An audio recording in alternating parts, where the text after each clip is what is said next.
Welcome everyone. We will get started in a couple of minutes.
Hello everyone, and welcome to our second virtual Happy Half Hour. And whether you're returning again from last week or joining us for the very first time, we're so happy to have you.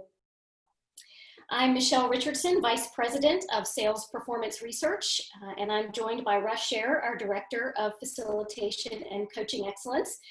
As with last week, we are coming to you from our home offices, just like you all are. I'm in North Carolina, Russ is in California, and we are coast to coast. A few housekeeping items before we get into the content today. We're joined by our producer, Rich, who is providing tech support, and he's monitoring the Q&A. So if anyone is having any technical issues, please chat producer Rich directly. On the topic of questions and chat, we will have some Q&A time at the end, but please feel free to send us your questions all through the webinar. You can submit them either through the Q&A function or the chat function. This webinar will be recorded and sent to the participants after the session. And today our topic is managing the suddenly remote sales force. And this is a topic that was directly inspired and influenced by your input. We got questions about this last week. There seemed to be a lot of energy behind it, and so we wanted to spend some time really digging into this topic. Our webinar today is sponsored by the Brooks Sales Leadership Forum, and Russ, would you like to give us a little info on that? Sure. One of the things that we have seen is a desire for sales leaders to be able to meet and to talk and to communicate, to share what they're learning or maybe what their problems are in an area that is safe and with their peers. And so we are sponsoring these. They are free to attend and free to participate in. We'd love for you to join and become a part of these discussions. They're an hour in length once a week right now. Maybe that'll vary over time, but we're really looking forward to have just a conversation around the issues that we can't deal with on a webinar where we have, 100 or 100 plus people involved with. So we'll tell you how to join and become a part of that in just a little bit.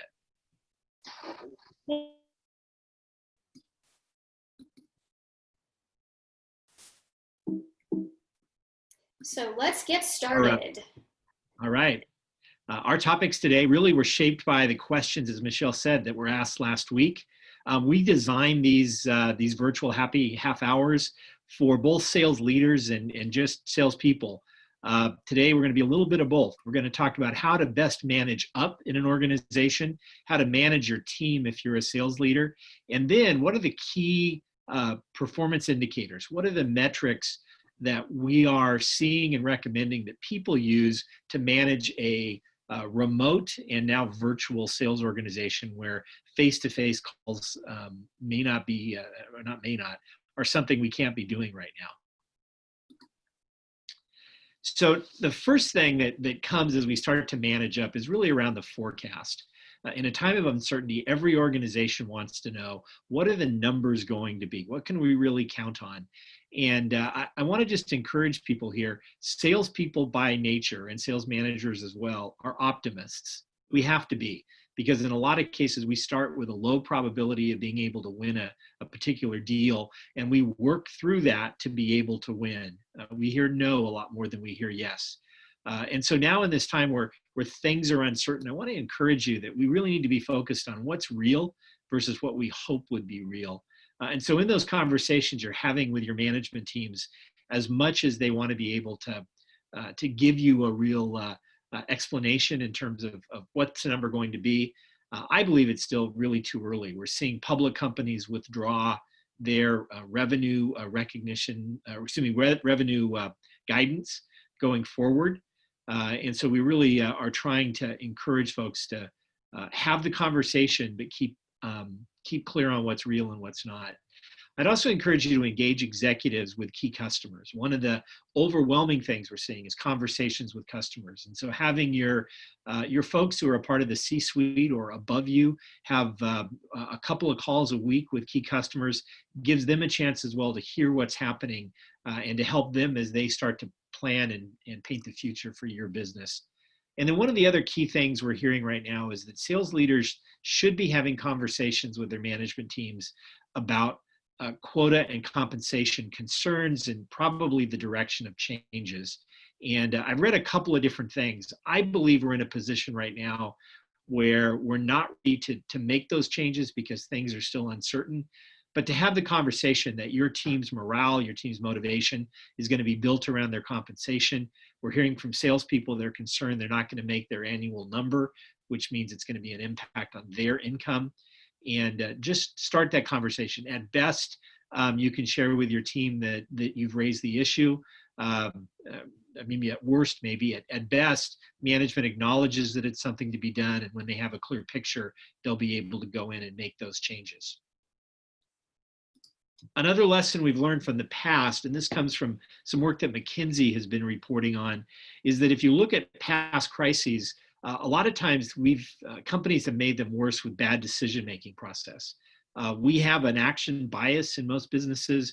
We do pattern recognition. We can sometimes fall into groupthink. So right now is really a time to make sure you're doing discovery. Search all of the different issues that you're looking for in terms of customers' willingness to buy. What are they looking for triggers? What's the supply chain look like? Seek broad input. Another reason for those reasons why your senior manager should be engaging directly with customers. Don't constrain it, and especially don't build a plan that is limited to a single failure down the line. We're talking at the Brooks Group right now about kind of a mantra of try, learn, adapt. And if you try something and it doesn't work, that's not a failure. Just learn from it and adapt it in a way that it can be profitable and it can work in the future. Don't be derailed or don't give up on a good idea just because of an early random failure.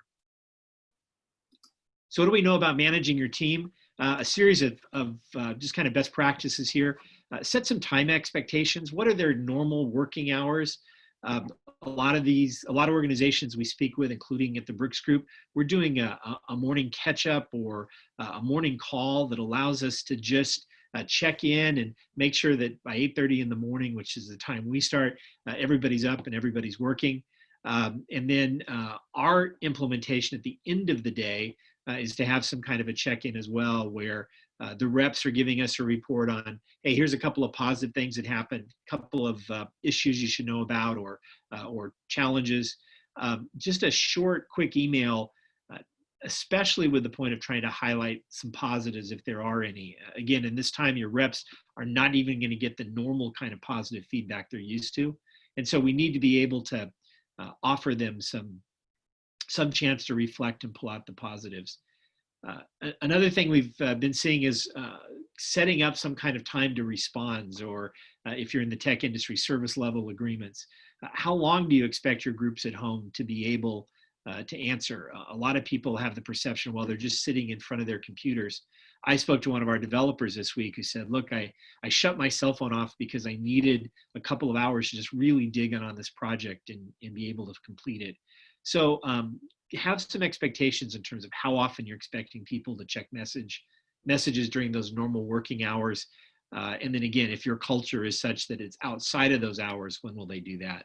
And then have ways to notify when people are unavailable. There are issues right now with childcare.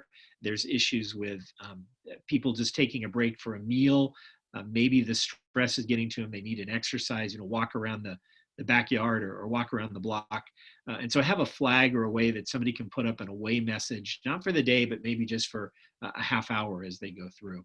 By the way, this also applies to your customers. It needs to be very clear to your customers or clients who can they contact, who's working, and what's the best way to get a hold of them. I've tried a couple of organizations this week with 800 numbers, and the 800 numbers have just rung and rung and rung.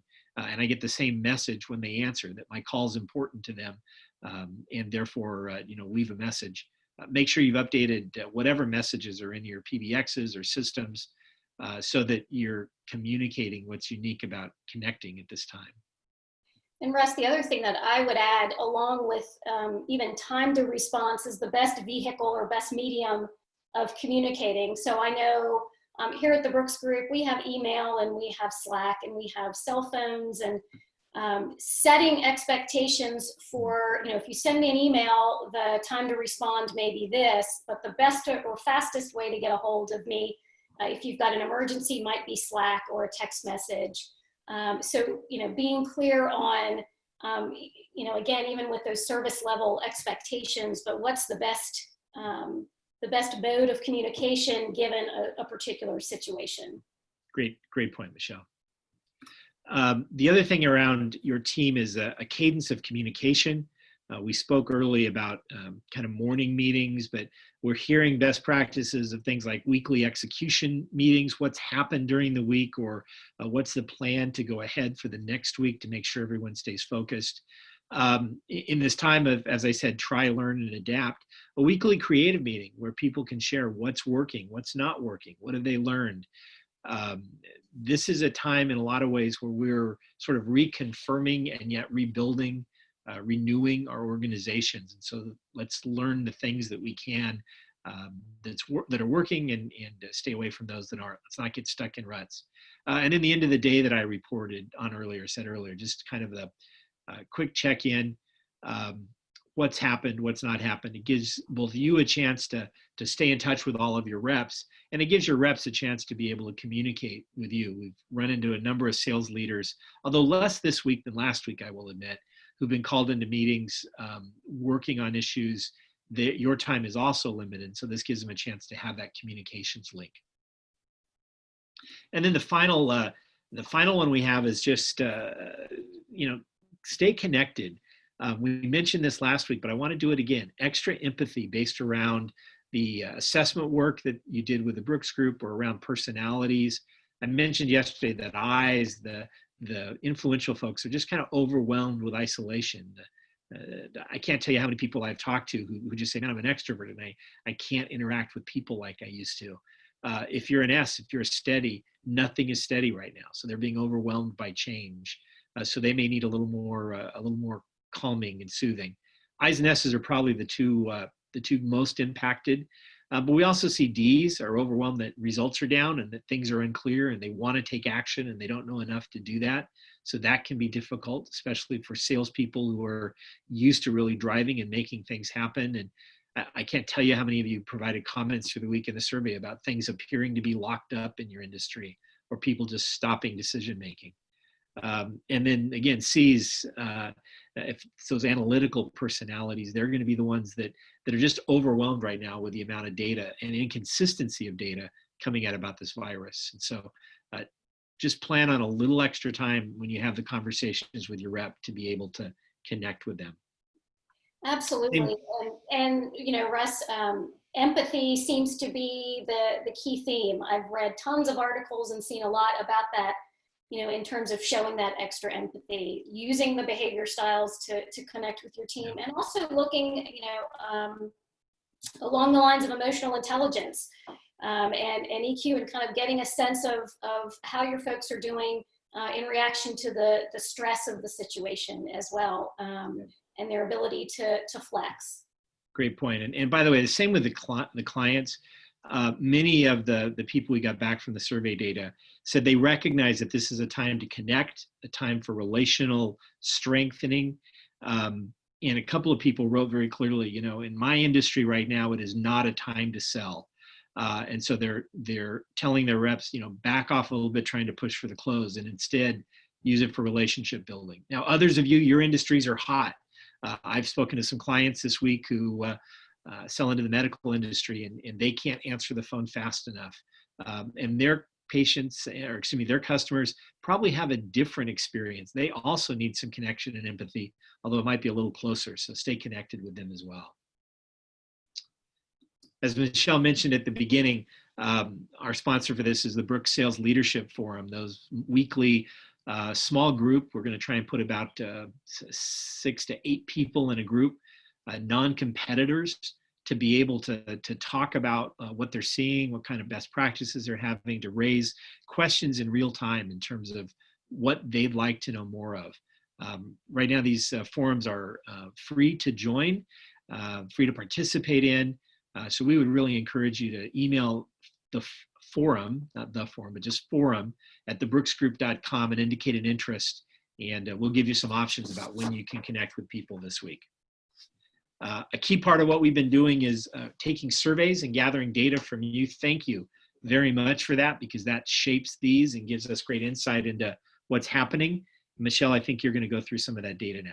Yes, absolutely. And this is the second week of our impact survey. So what we're really trying to do is track the impact, the business impact that the coronavirus is having on your organizations. And as Russ said, it's really important that we get your participation, and we thank you for the data that you're sending our way. There's so much uncertainty right now, and so this is kind of giving us some data, some guidance, and hopefully will help light the path for you and your organizations as you move forward. So one of the questions that we are monitoring on a weekly basis is the impact of lead flow. So we're showing you the results that have come in this week.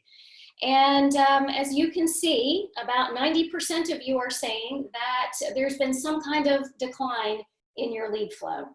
That is up from 73% last week. And about a 17 to 18% difference in those of you saying a significant decline. So we're seeing an increase in those of you saying you're seeing a significant decline in lead flow. 10% of you are seeing no effect or even a significant increase. And, as Russ mentioned, there are some businesses that are, doing well in this particular environment. And that is the folks of you that are doing or having no effect or having an increase, that is down from last week as well. So I think we're starting, as we move into the second week, we're starting to really see the impact of our current environment. Impact on backlog. That's another area that we are tracking from week to week, and we're defining this as shippable orders already on the books. So orders that are available, scheduled, or back ordered. And again, as you can see, about 71% of you have a decrease of some extent in your backlog. That's up from 50% last week. 29% of you are saying no effect or a moderate increase, which is down from 50%. So again, we're seeing those numbers shift from week to week. And again, I would say thank you to those of you who are giving us this data because it is very helpful to see those trends. Sales results. So 84% of you are behind plan. 55% of you are slightly behind plan, 29% significantly. 17% of you have seen no change or are slightly ahead of plan. One thing that I will say is the number of you that were significantly behind plan last week compared to this week is only up 1%. 43% of you were slightly behind last week, so now you're slightly behind 55% this week. So I think that depending on your sales cycle, as you see your lead flow changing, that's going to likely have a spillover effect into your sales results. 17%, as I believe I said, no effect or slightly ahead, compared to about 37% last week. So this is some data that we did not report on last week because it was basically all over the board. We asked a question on how long you all anticipated the impact of the coronavirus what was the length of the impact on your organization. And last week, it was really all over the place in terms of less than 4 weeks through all the way till the end of 2020. So we're starting to get some better clarity this week. Not definitive by any stretch of the imagination, but we are starting to see some chunking and pattern in the data. 35% of you say 6 to 8 weeks, that this should have an impact on your business for 6 to 8 weeks. And then 22% say 4 to 6 weeks. One thing that I will also share is that I've actually been following this data every day and checking the results. And what I have seen is that you all are getting slightly more optimistic as the week goes on. And so I don't know if that's, as we get more information, in terms of how social distancing is working, whether it's stimulus packages, et cetera. But we are starting to see, it's small, but there is some optimism, and the numbers are shifting towards a shorter time period than a longer time period. Another question that we asked was on trigger events. And so this came up as a direct result of questions that came out last week. So we received questions about what kind of trigger events should organizations be looking for that would indicate that it's time to start moving business forward, that it's time to start selling again. And so, this could certainly vary by industry and what your business looks like, but we put this question out to you all and received, I think, some really interesting responses. So several of you are monitoring your customers' customers.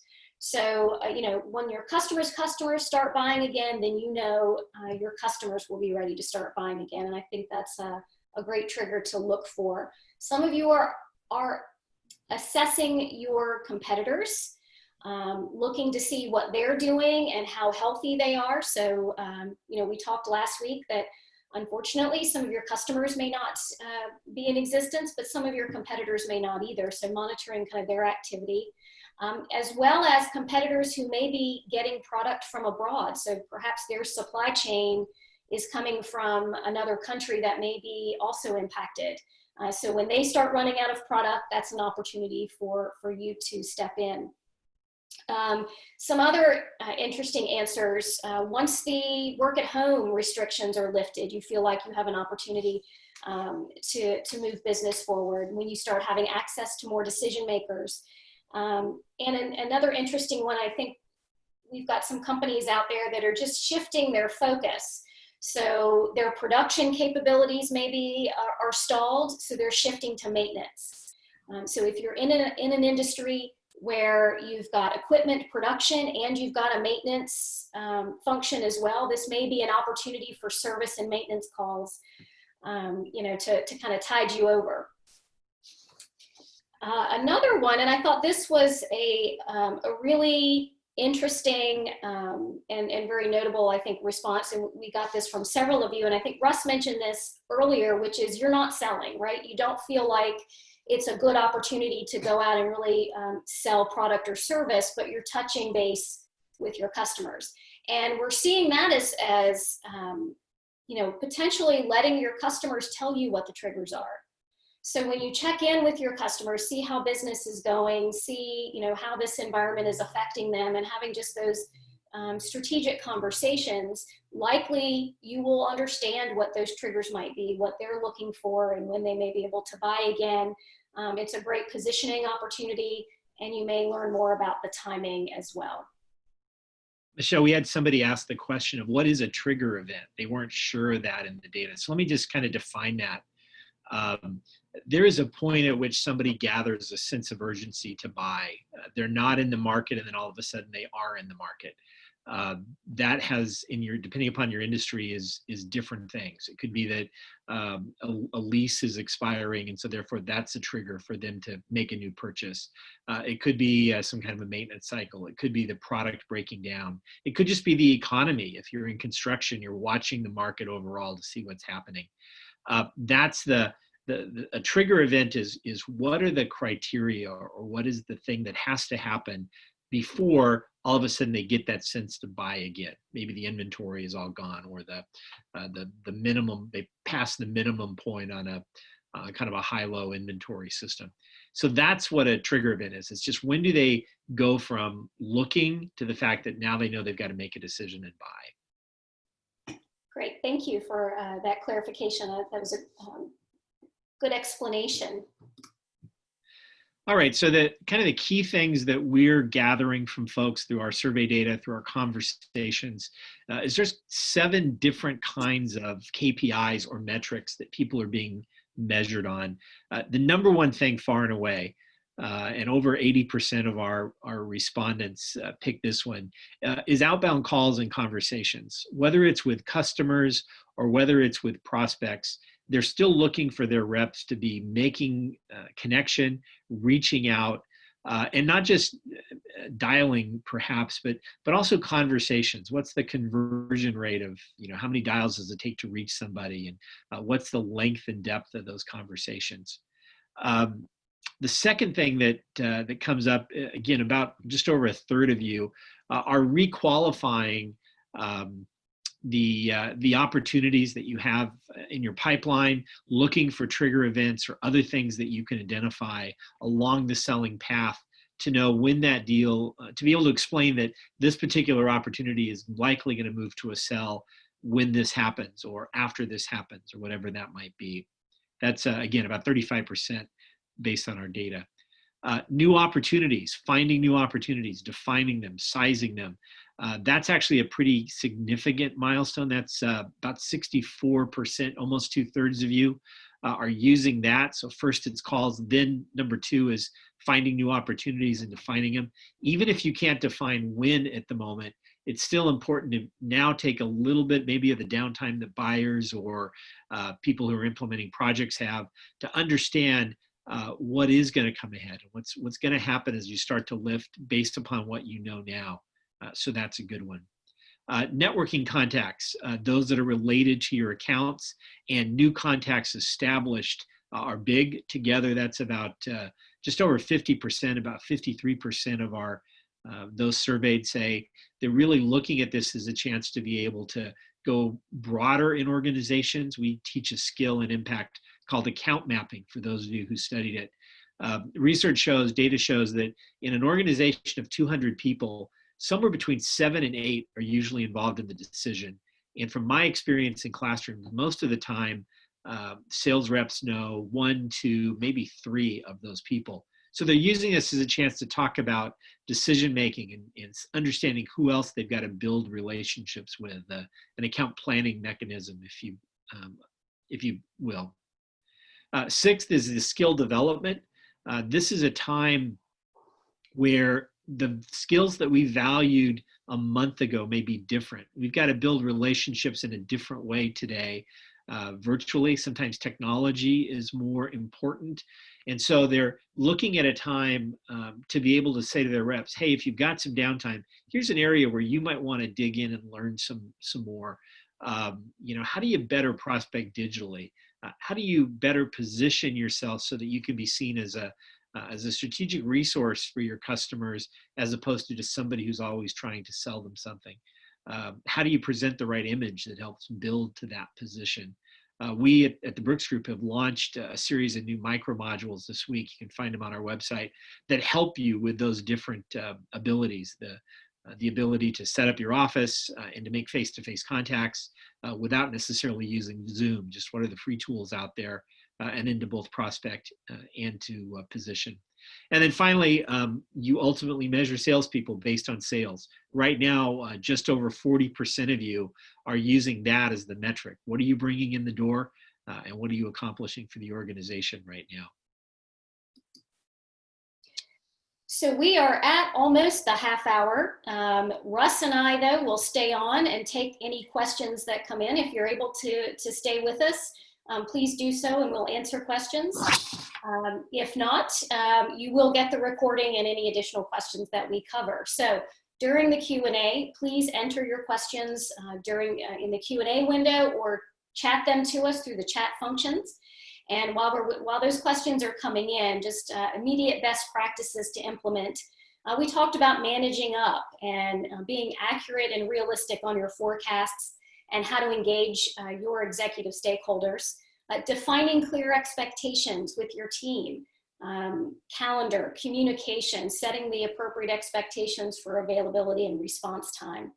And then KPIs, shaping business now and shaping business that's coming next with requalifying with trigger events, defining new deals, really increasing those contacts and skill development.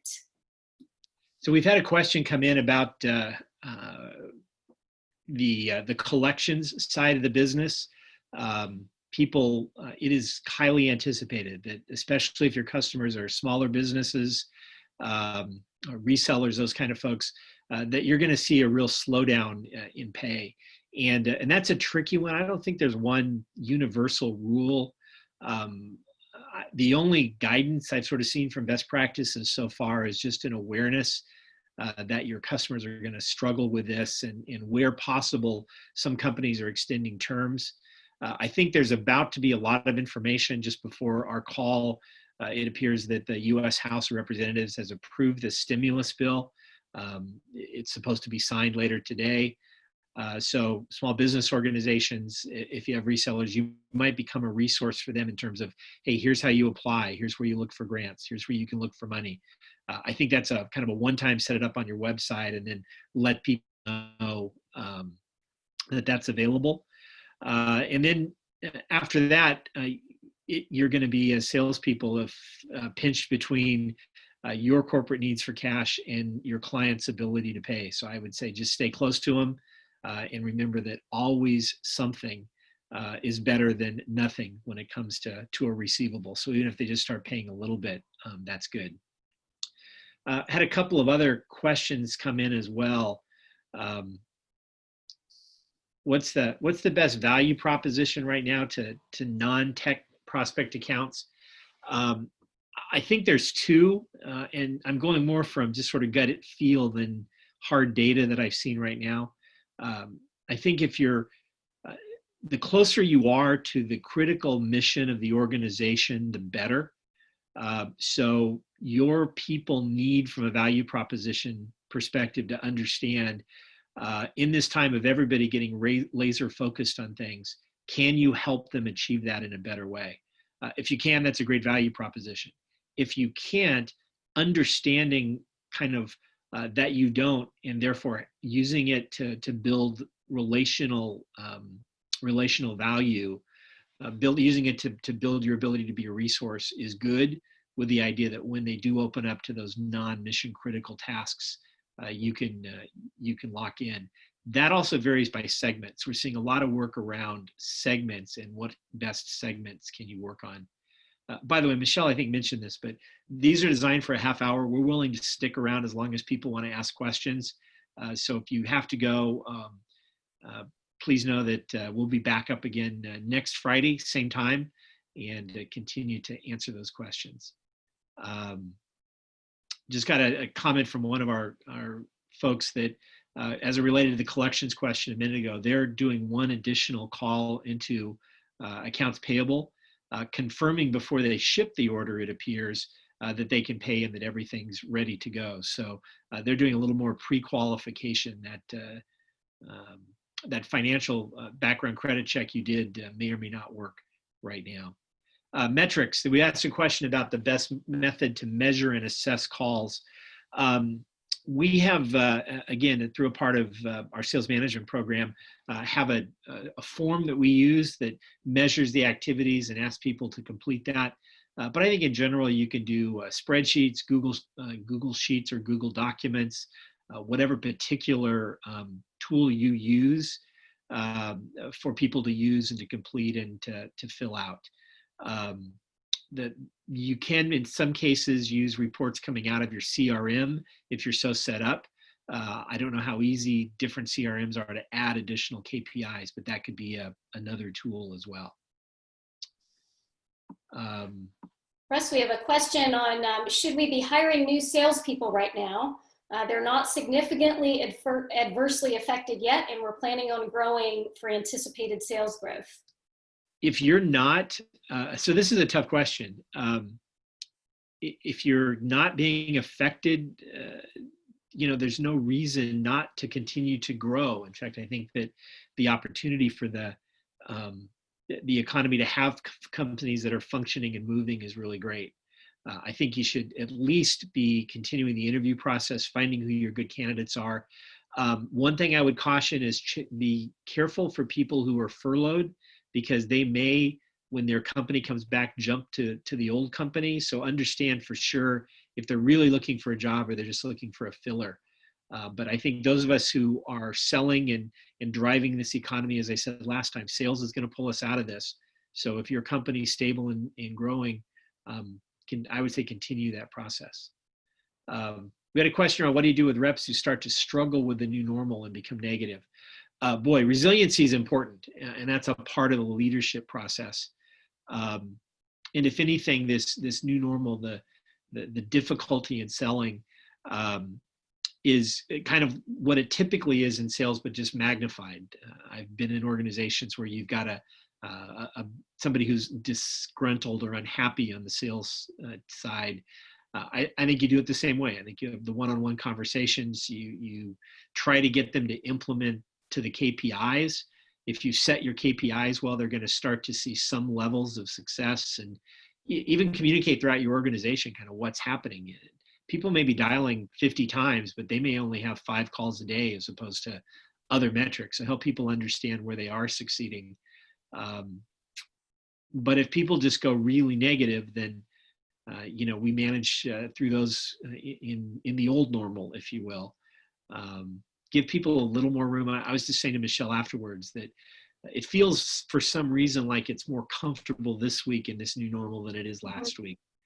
We kind of predicted that a little bit last week, and I think it's going to continue. The other thing is our CEO, Will Brooks, said this week that in the environment we operate in, a day feels like a week and a week feels like a month. And so recognize that the time pressures on top of everything else are there. And then the question came in, if you are hiring, how do you do it? Is it all virtual? Do you start them virtual? Boy, that's a complex question. Clearly interviewing can be done virtually. And I think it depends a little bit on the role you're asking for. I would say take extra time right now to really dig into backgrounds, use tools. We have an assessment tool that can give you some insight into what's motivating or driving those people around looking for a job. If it's an inside person, I think it's easier right now than people because you don't get a chance to see them and shake their hand and experience that. But we, as the part of when I hire facilitators, I have them facilitate something for me. I will look at the current content they do and then how do they teach to that. So use the chance to do virtual to have them, sell to you, set up a situation and see how they do in that role play. It may seem more awkward, but it'll give you a much better read in terms of who they are. And somebody who isn't willing right now to kind of go above and beyond in terms of relationship building in the interview process, I think you've got to ask yourself, are they really somebody that you want as a part of your team? Yeah, and I would totally agree with you, Russ, on slowing it down a little bit and taking those extra steps. And it is interesting, having participated in your interview process with facilitators, you can still get a good read on someone virtually. Oftentimes, as they try to relate to technology, you can certainly see as well how maybe they react under stress. So there's some additional things to look for there. Some great wisdom came out of a sales management class that I was leading one time, where somebody said, we tend as organizations to hire too fast and fire too slow. And we tend to hire based on what they've done, but we tend to fire based on who they are, how they do their practices, et cetera. So now's a good time to make sure you're really going deep in the hiring process and digging into what does this job really look like and what are they going to be doing? How well are they going to fit with the expectations? So I think that's all for questions, at least that I've got, Michelle. Yep, same here on my end. So we will wrap it up for today. We thank you all for joining us, and for those of you that stuck around for the extra time, hopefully we were able to bring you some information to help get you through this current environment. We will be back next week, same day, same time. New topic to be determined. We'll see what the market is doing next week and what your issues are. And look for a new survey to go out on Monday, or some new survey questions. And again, check out the Brooks Sales Leadership Forum at forum@thebrooksgroup.com if you are interested in participating. And that interview question is one that I think would be great for something like the Sales Leadership Forum, to understand what a group of people do and are going to do in terms of hiring at this time. So thank you all very much. Have a great week. We'll talk to you again on Friday. Thank you.